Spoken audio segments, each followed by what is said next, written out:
اليوم جبت لكم وصفة غريبة وطيبة كتير، بتذكرنا بزمن كانت المشروبات تنعمل بالبيت قبل ما تصير كلها تجارية. هالنبتة موجودة بالجبال، كتار من الناس ما بيعرفوا اسمها حب القاس أو الحمبليس. هالنبتة اللي فيها ثمرة بيعملوا منها ليكر. الحمبليس مشهور بالمطبخ التراثي اللبناني القديم، وبيشربوه بالمناسبات والأيام الشتوية الباردة. خلينا نشوف سوا كيف بنعمل هالليكر الطيب. بالأول أنا طبعا لحتى ما روح وقت الفيديو نقيتهم وغسلتهم كتير منيح وحطيتهم بجوت مغسلين وناشفين.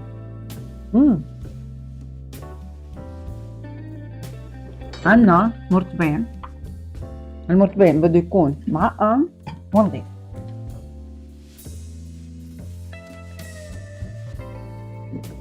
طعمتها تشبه طعمة التفاح، ولكن عطرة منا قاسي قد التفاح، بس هي قرب لكم هيك الطعم.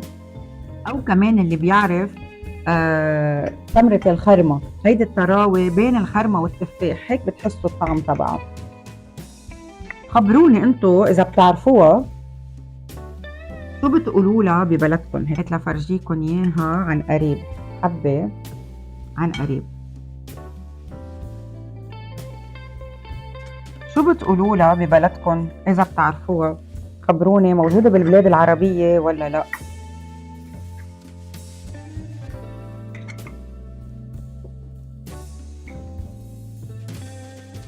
زمان كانوا يستعملوها، غير انه كانوا يستعملوها بالليكار، كانوا ياخدوها. بتعرفوا معظم الاعشاب والثمار البرية كانوا يستعملوها كدواء، هي مفيدة للمعدة.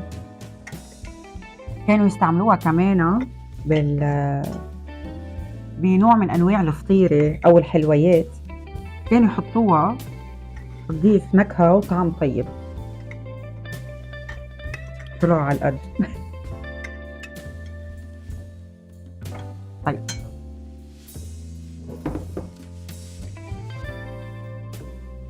انا عندي فودكا، رح ضيف لها فودكا دغري فوقها.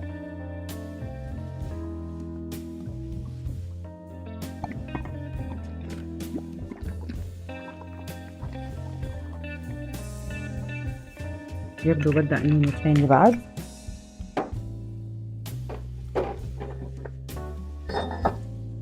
طبعا تقدروا تستعملوا اي نوع فودكا بتحبوه، تقدروا تعملوها كمان بالكونياك، تقدروا تعملوها بالويسكي.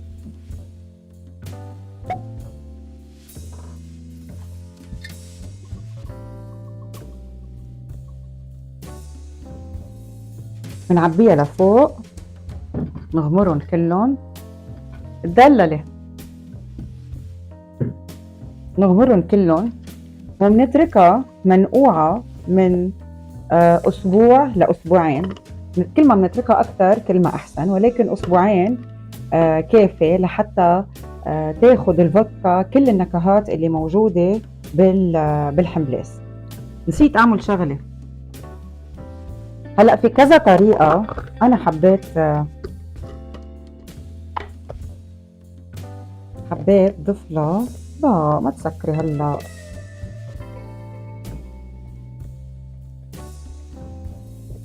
عن أبوكي.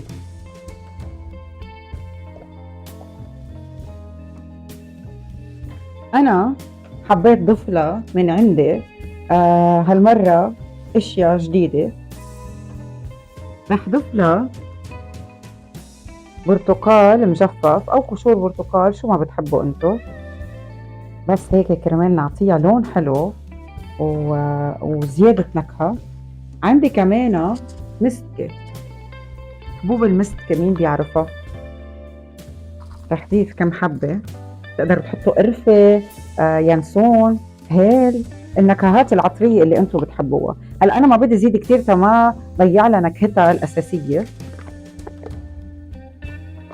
هلا بنسكرها. هلا في كتير ناس بيعملوها بعدة طرق.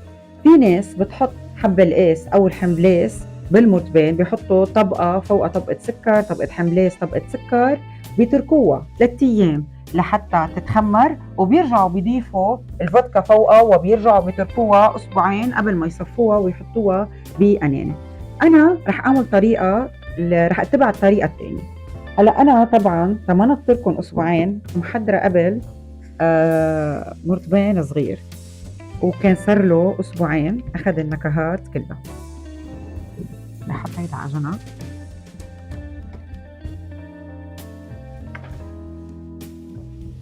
انا مش قادره مدوق.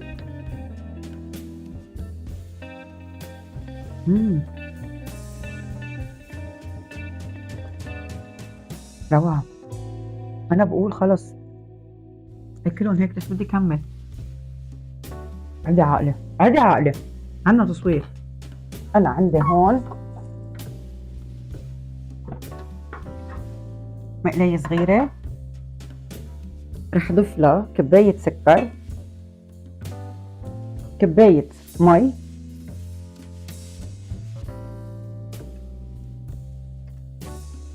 ونتركهم يغلوا شوي ليذوبوا. بهالوقت رح جيب مصفاية وصفي الحمبليس، رح اتركهم يغلوا لجيب المصفاية وصفيهم. بالنسبة لمحلول السكر، تقدروا تضيفوا سكر أكتر للناس اللي بتحب الحلا، للناس اللي بتحب النكهة تكون حادة أكتر بتقدروا تقللوا السكر، ولكن كوب مي وكوب سكر بزيادة تقريبا لنص لتر من الفودكا. خلينا نقول الفودكا لأنه بعد ما صار ليكار حمبليس. رح فضيهم على مهلة، رح فضي شوي بس قبل كمان لأنه ما بقدر امعصهم، بدي جرب هيك معس شوي الحمبليس لحتى اطلع النكهات، لانه بقلبهم بيكون في النكهات بتكون تشربت منيح.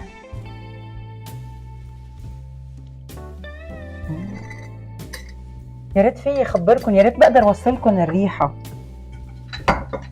اعذروا العجقه اللي حدي، بس حبيت وصلكم او صور لكم كل شيء بالتفصيل.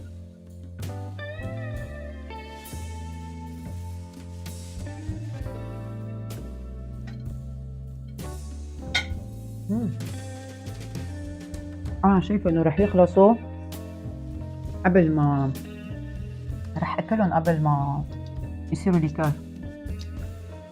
بما انه هول تصفوا، خلينا بس ننطر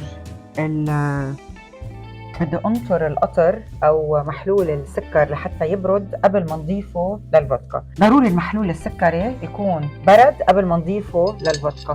شوفوا اللون،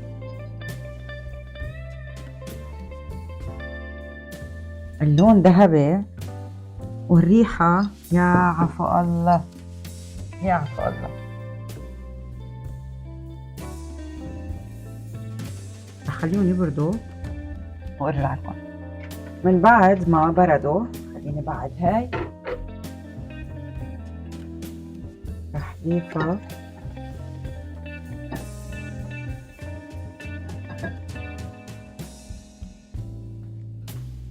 رح تعد بزيادة.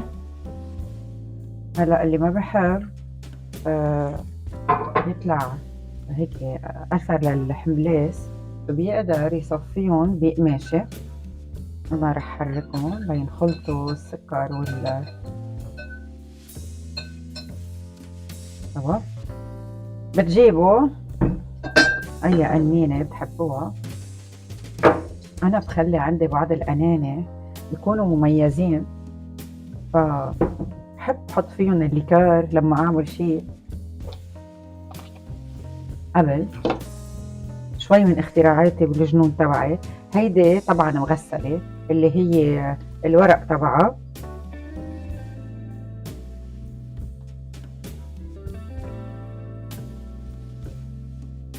وبدي احط كم حبة هيك منها بقلبها.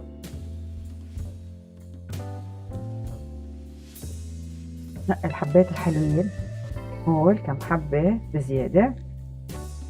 هلأ عندي قمح، راح أعبيهم شوي شوي بقلبه لحتى تشوفوا اللون. ما معقول اللون شو حلو.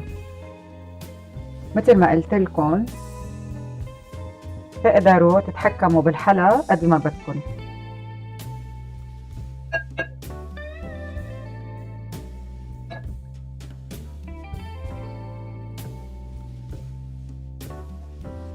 يا عفو الله اللون.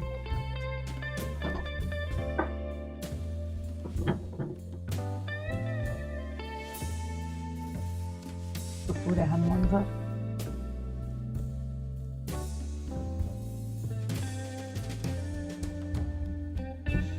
هول رح اتركهم اكثر وبركي برجع خبركم كيف طلعت طعمتهم هول، لانه ما حطيت لهم قشور برتقال ولا حطيت لهم مسكه. هول تركتهم على طعمة الهملس، وهول حبيت انا من عندي ضيف لهم نكهات ثانيه. ببقى بخبركم كيف رح تطلع طعمتهم. هيك صار عنا مشروب من اطيب المشروبات او الليكرات المنزليه اللي بتعملوها. صح، يمكن المشروب بسيط ولكن بيحمل نكهات التراث اللبناني، وإذا جربتوه رح تفهموا ليش كان جزء من الضيافات اللبنانية القديمة. خبروني إذا بتحبوا جرب لكم نسخ تانية من مشروبات منسية قديمة أو تراثية، وإذا جربتوه يا ريت تعطوني رأيكم بالتعليقات.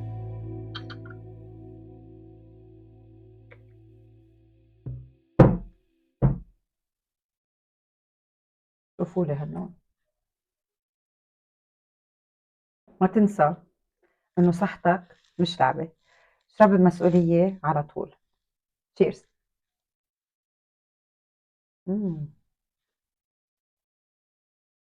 ضروري تجربوه.